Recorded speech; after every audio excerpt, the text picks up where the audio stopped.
पर ब्राउन जो है वो चटक्के हो जाते हैं, गोल गोल घेरे बन जाते हैं, स्पॉट बन जाते हैं, आईब्रो के ऊपर बन जाते हैं, नोज के ऊपर। जो ट्रीटमेंट है वो इसके लिए क्या है? रैशेस पड़ जाते हैं, स्किन लाल हो जाती है, मतलब यहाँ तक कि आपको कोढ़ होने की भी संभावना हो जाती है। संदेह है ये केमिकल गए और हमारी इंडियन गवर्नमेंट ने भी इसके ऊपर रिस्ट्रिक्शन लगा दिया है पावर। इस तरह से नाइट स्किन केयर रूटीन करते हैं डाइट भी। कोई एक ऐसी होम रेमेडी बता दीजिए जिससे हम अपने चेहरे का कालापन दूर कर सके। बहुत ज्यादा पिगमेंटेशन है, हाइपर पिगमेंटेशन है, इससे छुटकारा पाना चाहते हैं, कोई एक होम रेमेडी बता दीजिए।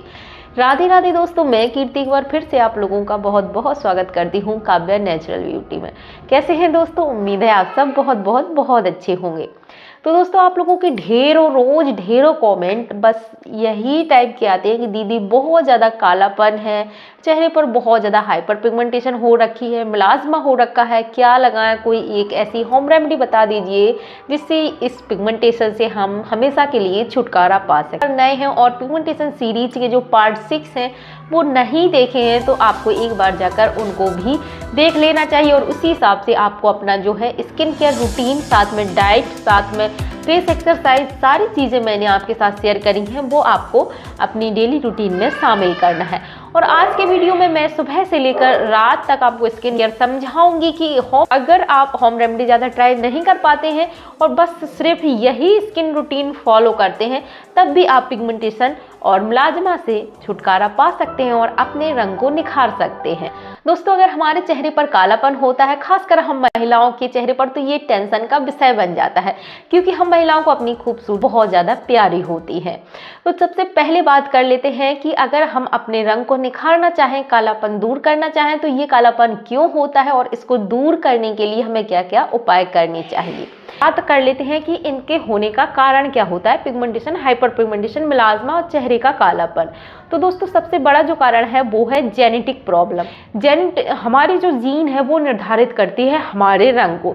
वैसे अगर हम साइंटिफिकली देखें तो हमारी स्किन को 6 भागों में बांटा गया है, टाइप 1, टाइप 2, टाइप 3, 4, 5 और 6। जो टाइप 1 है उसमें जो यूरोपियन है, अमेरिकन लोग हैं वो आते हैं।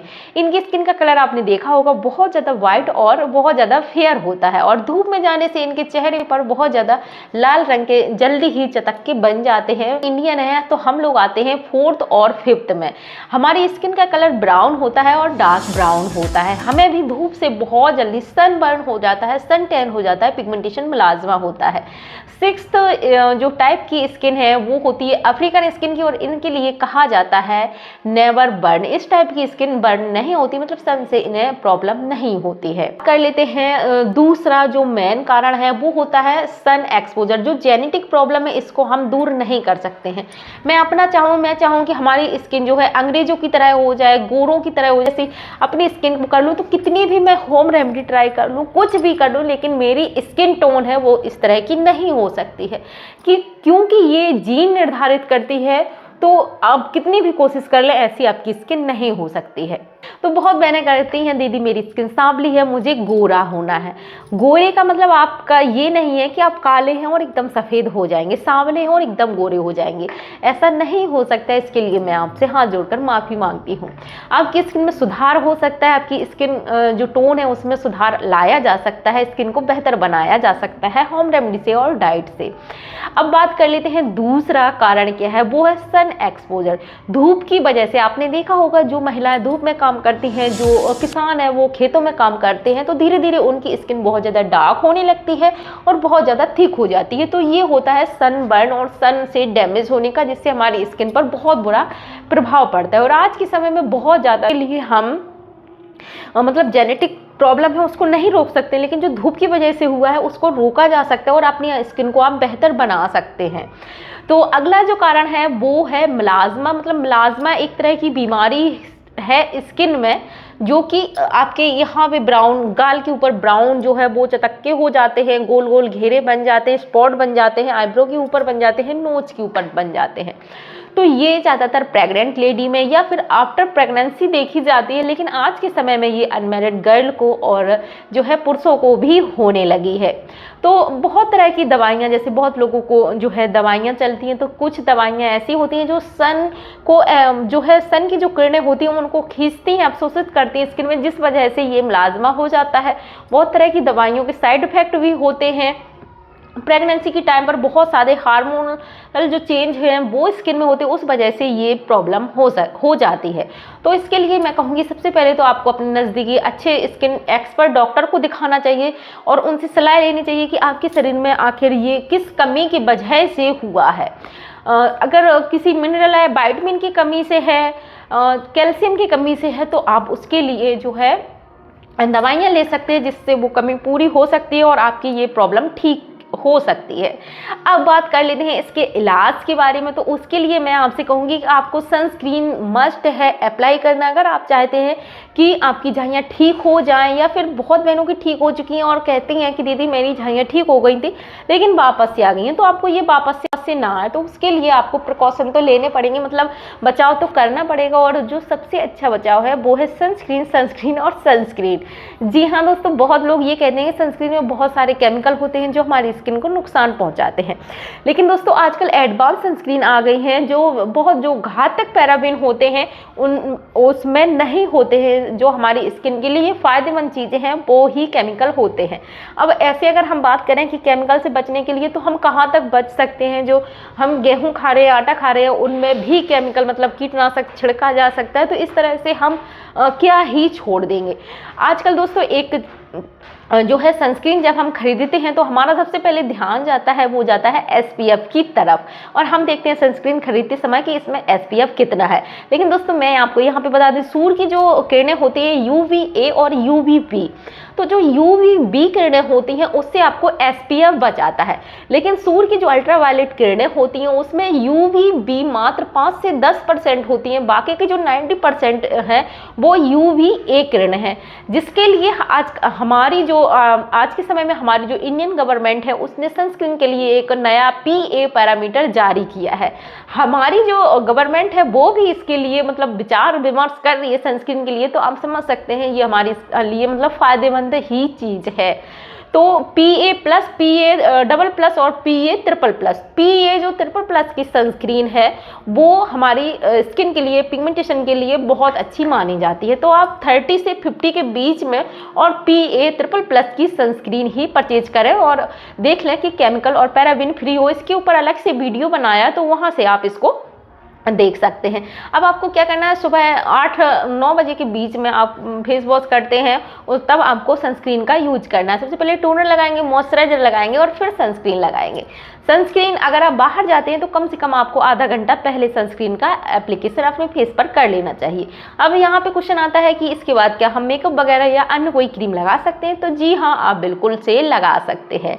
अब चलो ये तो हो गया, लेकिन अब इसके लिए इलाज के बारे में जान लेते हैं कि नाइट में मतलब जो ट्रीटमेंट है वो इसके लिए क्या है। तो वो दोस्तों बहुत सारे, आप जब क्लिनिक में जाएंगे दिखाते हैं तो बहुत जो डॉक्टर्स हैं वो बहुत सारी थेरेपी देते हैं। पील स्किन के लिए पील ऑफ स्किन कराई जाती है, और मुझे बहुत ज़्यादा जुकाम और बुखार भी हो रखा है, तो तबीयत, मेरी आवाज़ भी आपको थोड़ी सी बदली हुई लग रही होगी। लेकिन जब आप इस तरह की ट्रीटमेंट लेते हैं, जैसे लेज़र ट्रीटमेंट है, बाकी सारे ट्रीटमेंट है, तो क्या होता है, शुरू में आपकी स्किन बहुत ज़्यादा हेल्दी और ग्लोइंग हो जाती है, पिगमेंटेशन एकदम से गायब हो जाती है, लेकिन 1 से 2 साल में ये पिगमेंटेशन वापस से आती है, क्योंकि ये हमारे शरीर के अंदर से आती है। मेलानिन बनता है तो वो तो ऊपर आएगा ही, आप कितना भी ट्रीटमेंट क्यों ना करवा लें। तो आपको अपनी डाइट पर भी ध्यान देना है।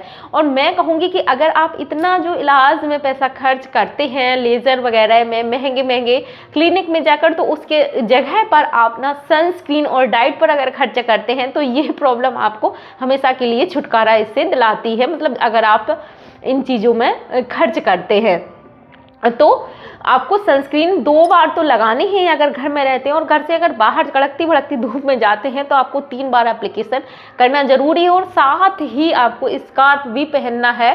सनस्क्रीन एक ऐसा चीज़ है जो आपको ना दिखने वाला जो है नकाब है, लेकिन फिर भी आपको अपनी स्किन के लिए कैप पहनना है या फिर ओढ़नी ओढ़ते हैं या फिर स्कार्फ बांध के ही आप जाइएगा, जब जैसे आप एकदम से डायरेक्ट धूप में निकलते हैं। तो ये तो हो गया। अब इलाज के बारे में, जो नाइट में है तो उसमें ना हाइड्रोक्लोरिन और स्टेरॉइड इसके लिए बहुत ज़्यादा, और रेटिनॉल बहुत अच्छे केमिकल हैं जो रातों रात आपको गोरा बना देते हैं और आपकी जो पिगमेंटेशन है एकदम से गायब हो जाती है। लेकिन दोस्तों क्या आपको पता है कि बहुत सारे इसके नुकसान हैं, बहुत सारे नुकसान हैं। इससे आपकी जो इसके अगर आप साइड इफेक्ट देखते हैं तो बहुत महिलाओं को यहाँ पे बाल आ जाते हैं, पूरे इस एरिया में बड़े मोटे मोटे तीखे तीखे हेयर की ग्रोथ हो जाती है। लॉन्ग टर्म में आपकी स्किन बहुत ज़्यादा पतली हो जाती है, रैशेस पड़ जाते हैं, स्किन लाल हो जाती है, मतलब पील होने लगती है, स्किन उधड़ जाती है और यहाँ तक कि आपको कोढ़ होने की भी संभावना हो जाती है अगर इनका आप ज़्यादा यूज करते हैं। तो बहुत ही नुकसानदेह हैं ये केमिकल और बहुत सारी कंट्रीज़ में इन पर बैन लगा दिया गया है और हमारी इंडियन गवर्नमेंट ने भी इसके ऊपर रिस्ट्रिक्शन लगा दिया है, पाबंदी लगा दी है, लेकिन फिर भी मार्केट में धड़ल्ले से बिक रहे हैं। तो अगर आप यूज़ भी करना चाहते हैं इन चीज़ों को तो बिना किसी अच्छे डॉक्टर के सलाह के बिना या डॉक्टर की देख भी इन चीज़ों का यूज़ ना करें। और आज मैं आपको बताऊंगी इनके लिए आप जो है अपनी नाइट में और भी चीज़ें non steroid, non hydrochlorine, non retinol का भी यूज कर सकते हैं जो वही काम करेगा लेकिन थोड़ा सा स्लो करेगा। ये आपको 15 दिन में रिजल्ट दिखाती है तो वहाँ पे आपको 2 से 3 महीने वेट करने पड़ेंगे, लेकिन धीरे धीरे आपकी स्किन सुधरने लगेगी। उसके लिए सबसे पहले जो चीज़ आती है वो है कोजिक एसिड। कोजिक एसिड भी आपके दाग धब्बे पिगमेंटेशन को हटाता है, लेकिन आपको धीरे धीरे ही इसके फायदे मिलते हैं। दूसरे नंबर पर आता है नायासिनामाइड, ये भी अच्छा काम करता है स्किन के लिए। और तीसरे नंबर पे आता है अल्फा एरोटिन। चौथे नंबर पर आता है आपका जो है ग्लूटाथायोन और 5वें नंबर पर आता है विटामिन सी सीरम। तो या तो आप एक अच्छी सी कोई नाइट क्रीम खरीद लीजिए, नाइट स्किन केयर में कोई क्रीम खरीद लीजिए जिसमें ये सारी चीज़ें हों, या फिर आप फेस सीरम की तरह इन चीज़ों का यूज अपनी स्किन पर कर सकते हैं जो कि आपको बहुत अच्छे रिजल्ट दिखाती हैं। यहाँ पे आप लोगों के मन में बात आ रही होगी कि आप तो घी या फिर कोकोनट ऑयल बताती हैं, तो फिर आज ये क्यों बता रही हैं? क्योंकि दोस्तों ये चीज़ें नुकसान नहीं करती हैं, ये भी चीज़ें आपकी स्किन को फ़ायदे पहुंचाती हैं। फिर भी अगर आप इनको यूज करते हैं तो जैसे आपने 4 महीने यूज किया तो 15-20 दिन के लिए छोड़ दीजिए और फिर से आप इनको यूज कर सकते हैं। ये अच्छी चीज़ें हैं जो नुकसान नहीं पहुँचाती हैं। और दूसरी चीज़ जैसे मसाज, आप फेस ऑयलिंग करते हैं, फेस ऑयलिंग करना बहुत ज़रूरी होता है। तो फेस ऑयलिंग करने के बाद जैसे घी तेल से आपने फेस मसाज करी, ऑयलिंग करी, तो उसके 1 घंटे के बाद आप फेस सीरम का यूज कर सकते हैं। दिन में मुलेठी का फेस पैक, जो बहुत सारे फेस पैक बताए हैं जिसमें मुलेठी मस्ट है, उसका फेस पैक यूज करेंगे और आप अच्छी सनस्क्रीन लगाएंगे और रात में इस तरह से नाइट स्किन केयर रूटीन करते हैं, डाइट फॉलो करते हैं, तो ज़रूर से दोस्तों आपको पिगमेंटेशन से छुटकारा मिलता है। आशा करते हैं दोस्तों संक्षेप में बताई गई ये जानकारी आपको पसंद आई होगी। वीडियो अच्छा लगा है तो लाइक कर चैनल को सब्सक्राइब जरूर से कर लीजिए। मिलते हैं ऐसे ही दूसरे हेल्पफुल वीडियो में, तब तक के लिए हर हर महादेव।